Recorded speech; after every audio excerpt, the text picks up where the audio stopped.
안녕하세요. 저는 예쁘고 귀여운 아들 하나를 키우고 있는 결혼 6년 차 며느리입니다. 결혼 6년 차 정도 되니까 저도 여우 같은 며느리가 되더라고요.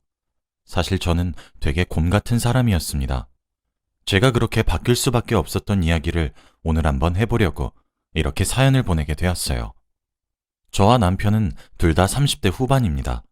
나이 차이가 1살밖에 안 나요. 남편이 저보다 어리고요.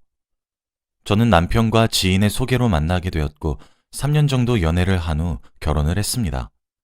남편과 연애하는 내내 정말 행복했고 즐거웠기 때문에 이런 사람이라면 정말 내 평생을 이 사람만 보고 살아도 행복하겠다 라는 생각이 들어서 결혼을 결심했어요. 그리고 빠르게 후회했죠. 정말 시댁이란 게 생각했던 것보다 만만치 않은 존재더라고요. 딸 같은 며느리가 생겨서 좋다는 말을 곧이곧대로 믿고 정말 좋은 시댁을 만났구나 하고 말았거든요. 정말 진짜 이혼을 해버릴까 하며 심각하게 고민도 정말 많이 했는데 저와 남편 사이에 아이도 이미 하나 있고 스스로 결혼을 실패했다는 사실을 겪게 되는 건 개인적으로 자존심도 많이 상하고 스스로가 용납할 수 없겠더라고요. 그래서 그래 누가 이긴 한번 해보자 하며 맞서보기로 결심하게 되었어요. 사실 아버지께서는 감사하게도 며느리인 저를 정말 많이 사랑해 주시고 예뻐해 주세요. 아버님은 저를 너무 아껴주셨거든요.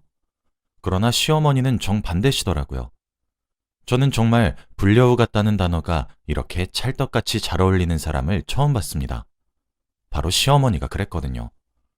진짜 어쩜 그렇게 여우처럼 살랑살랑거리면서 저를 욕먹이는 건지 경이로울 지경이었죠. 어떤 식이었는지 말씀해 드릴게요. 먼저 제게 안부 전화를 은근하게 강요하셨어요. 절대 대놓고 안 하시는 게 특징이셨죠. 그러다 보니 항상 일주일에 2~3번 정도 전화를 드리게 되었거든요.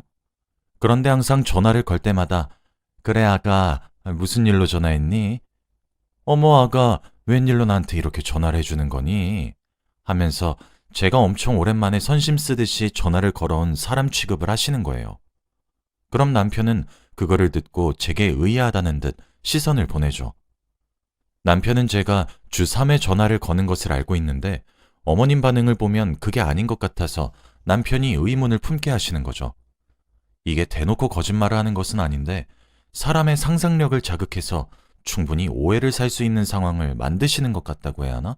그리고 진짜 결혼해서 독립한 지 오래되었고 이제 가정까지 꾸린 아들내미가 뭐가 그리 보고 싶으신 건지 시도 때도 가리지 않고 시댁으로 오라고 아주 난리셨어요. 근데 그것도 대놓고 하라 이런 식으로 말을 하는 것이 아니라 요즘 동네 분위기가 뒤숭숭하더니 며칠 전에 누구 집에 빈집 털이범이 왔다더라. 정말 너무 무섭다. 오늘 계단을 내려가다 다리를 삐끗했나 봐. 너무 아프네. 아들 얼굴 보면 다 나은 것 같겠지만. 이런 식으로 갖가지의 핑계를 대시면서 주말마다 저희 부부를 부르세요. 진짜 속이 부글부글 끓더라고요. 저희는 맞벌이 부부인데다가 심지어 저는 토요일에도 일을 하고 있습니다. 그래서 주말이 너무 소중하거든요. 그리고 주말이 생기면 우리 가족끼리 나들이나 이런 경험을 해서 아이에게 좋은 추억들을 만들어주고 싶은 마음이 크지 시댁에 틀어박혀 지내고 싶지 않단 말이에요. 그리고 저런 말 같지도 않은 핑계를 남편은 또 다 믿습니다. 빈집털이가 있었다는 날엔 도둑고양이의 울음소리를 잘못 들었던 것이었고 다리가 삐셨다는 말은 무슨 말씀이신지. 실제로 시댁에 가서 보니 두 다리가 튼튼한 것이 멀쩡했어요. 그날 시어머니가 뛰어다니는 것을 제가 봤거든요. 또 매번 만날 때마다 남편은 추켜 세우면서 저는 아주 후려치게 하시는데 말투가 조곤조곤하시기도 하고 정말 방긋방긋 웃으시면서 말씀을 해서 그런지 막상 그 자리에서는 저도 네 어머님 하고 웃으며 넘기는데 자려고 누우면 생각나더라고요. 그럴 때마다 묘하기도 하고요. 제 남편은 시아버지를 쏙 빼다 닮은 건지 남편도 시아버지도 눈치가 없으신 건지 둘 다 허허 웃고만 있죠. 음식 가지고도 참 서럽게 하셨습니다. 남편이 햄버거가 먹고 싶다고 하자 시어머니가 웬일로 저를 시키지 않으시고 직접 사오시겠다고 하시는 거예요. 저는 따라가겠다고 했지만 시어머니는 괜찮다고 만류하시더라고요. 돌아온 시어머니의 손에는 남편과 아버님의 햄버거는 패티도 2장짜리 8,000원 정도 되는 햄버거였고 제 것은 4,000원도 안 되는 햄버거였어요. 그러면서 어머님은 자기는 감자튀김만 조금 먹으면 된다며 저보고 그 조금 있는 것조차 함께 나눠 먹자 하시더라고요. 진짜 얼마나 서러웠는지 모릅니다. 이게 가격 차이의 문제가 아니잖아요. 남편은 연애할 적엔 눈치가 너무 빨라 어쩔 때는 사람을 피곤하게 하기도 당황하게 하기도 하더니 정작 꼭 필요할 때는 눈치라고는 찾아볼 수가 없으니 진짜 팔짝 뛰겠더라고요. 그래서 진짜 진지하게 이혼을 고민했습니다. 갈라서야지 하다가도 아들이 눈에 밟히고 그렇다고 신랑이 증오스럽거나 한 것도 아니고 그럼 갈라서지 말아야지 하면 시어머니의 여우짓에 사람이 정말 속이 부글부글 끓더라고요. 이게 꼭 말을 하면 할수록 저만 치졸하고 속이 좁은 사람이 되어버리니까 어떻게 하면 좋을지 뾰족한 수가 떠오르지 않았습니다. 정말 고민을 하다가 친구들에게 하소연을 했어요. 시어머니가 나를 너무 몰아가거나 나만 알게 여우짓을 해서 정말 화가 난다고 몇 시간을 털어놓았더니 친구들이 야, 그럼 너도 똑같이 하면 되지 않아? 어차피 너 이혼할 생각도 없다며. 그럼 그냥 똑같이 해. 너도 모르는 척하고 있으면 되는 거 아니야? 라고 하더라고요. 그 말을 들으니까 그러게 싶었습니다. 그래서 그때부터 정말 당하고만 있지 않았어요. 평소에 어머님이 제게 따로 잔소리를 매번 하셨던 것들이었습니다. 남편에게 이거 먹여라 저거 먹여라. 비타민은 이걸 먹여야 한다 저걸 먹여야 한다. 이런 식으로 말이죠. 그래서 남편을 먼저 되게 귀찮게 했어요. 여보, 이거 어머님이 당신 먹이래. 여보, 밥 먹었으면 이것도 먹어야지. 어머님이 당신 먹는 거 꼭 확인하라고 그랬어. 여보, 오늘 이거 왜 빼먹었어? 어머님한테 이러면 내가 혼이 나잖아. 하면서 남편을 졸졸 쫓아다니면서 귀찮게 했거든요. 말끝마다 어머님이 이러면서 말이에요. 처음엔 그래 하며 웃으면서 말하던 남편이 어머님이란 단어가 지겨워졌는지 어머님과 나누는 안부 전화에서 아들 바꿔달란 어머니의 말에 여보, 어머님이 당신 바꿔달래 라고 했더니 엄마, 우리도 좀 쉽시다. 진짜 매번 귀찮게 왜 이러세요? 하며 살짝 짜증을 부리기 시작하더라고요. 또 그 이후로 한번 시댁에 내려간 적이 있었습니다. 시댁에서도 어머님이 아니나 다를까 2주 전 주말에도 저희 부부를 기어코 시댁으로 불러놓고 이번에도 또 아가 오랜만이야. 왜 이렇게 얼굴 보기가 힘드니? 라고 하시더라고요. 저는 기회를 엿보고 있었죠. 시아버님이 파김치를 드실 때 제가 티나게 한숨을 푹 쉬었습니다. 아버님이 아가? 밥 먹는데 웬 한숨이야? 무슨 일 있어? 라고 물으셨죠. 저는 아니에요 아버님 이라고 어물쩍거리다가 정말 어쩔 수 없다는 듯이 그게 저희 엄마도 파김치 참 좋아하는데 얼굴 한번 짓게 되어서요 라고 했어요. 제가 앞서 말씀드렸다시피 시아버지는 저를 엄청 예뻐하시거든요. 싹싹하고 착한 며느리가 들어왔다고 하면서요. 그랬더니 그 자리에서 바로 시어머니께 아니 당신은 그러게 무슨 주말마다 애들을 불러. 애들도 자기 자식 데리고 어디 놀러도 가고 처가댁도 가서 장인어른 장모님 얼굴도 뵙고 그래야지. 아가, 앞으로 시댁엔 이렇게 부른다고 자주 올 것도 없다 하시는 겁니다. 시어머니는 절 째려보시면서 아니 아가, 네가 한번 말해봐. 너 여기 억지로 끌고 왔니? 진짜 분란만 만들고 있고 네 참 기가 차서 라고 하시더라고요. 그래서 그때 저는 정말 슬픈 생각을 하면서 눈물을 또르르 흘렸어요. 죄송해요 어머님. 전 그런 뜻이 아니라 이러면서 말이죠. 눈물을 흘리는 며느리를 본 시아버지는 당신 애한테 왜 그렇게 화를 내? 하시며 시어머니께 잔소리를 하셨고 그런 아내를 본 남편은 그래 엄마, 우리가 여기 많이 오긴 했잖아 하면서 타박하더라고요. 저는 그때 그냥 모르쇠로 일관하고 말았어요. 그 이후로 시댁 방문 횟수가 확 줄어들었죠. 시어머니도 부글부글 하시는 것이 보였는데 상황이 불리하다고 생각했던 것인지 시댁 방문 횟수를 줄이겠다는 남편의 말에 알았다 이러시며 대답만 하셨습니다. 근데 그렇게 시댁 방문 횟수를 겨우겨우 줄여놨더니 안부 전화로 사람을 정말 들들 볶으시더군요. 그때도 뭐 어떻게 했겠어요. 불쌍한 척을 했죠. 어머니와 전화를 끊고 아주 티나게 일부러 한숨을 푹 쉬었습니다. 남편이 왜 그러냐고 물었을 때 대답했죠. 아니 여보, 진짜 시어머님 치매 걸리신 거 아닐까? 아니 자기도 알다시피 나 엄청 자주 전화드리잖아. 그런데 자꾸 오랜만이라고 얘기를 항상 하시네? 내가 이틀 전에도 전화를 드리는 거 당신이 직접 봤잖아. 그런데 오랜만이라고 계속 말씀을 하시니까 이게 아무래도 조금 걱정이 되네. 시어머니도 연세가 있으시니까. 하면서 착한 척도 엄청나게 했어요. 남편이 깜짝 놀라 시아버지에게 그대로 말을 전했고 시어머니는 그대로 시아버지의 손에 이끌려 치매 검사를 받으셨다고 하시더라고요.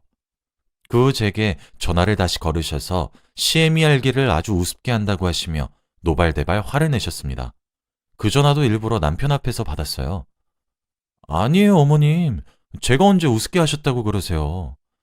전 다만 어머님도 이제 연세가 어느 정도 있으시니까 혹시나 하는 노파심에 걱정되어서 남편에게 살짝 말했던 거였어요. 노연 푸세요, 어머님. 하며 구구절절 불쌍한 척을 했죠.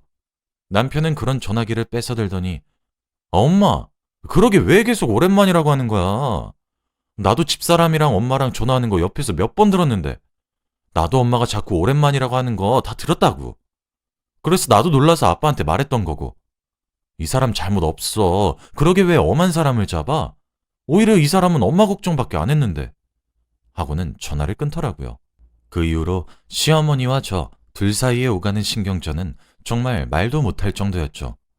시어머니가 먹는 음식들로 차별하시면 눈앞에서 남편 거랑 쏠랑 바꿔 먹기도 하고 제 것은 남편에게 주고 저 혼자 다른 것을 사와서 먹기도 하며 요리조리 시어머니의 등살을 피하고 다녔습니다. 그렇게 요리조리 피했더니 약이 오르셨나 보더라고요.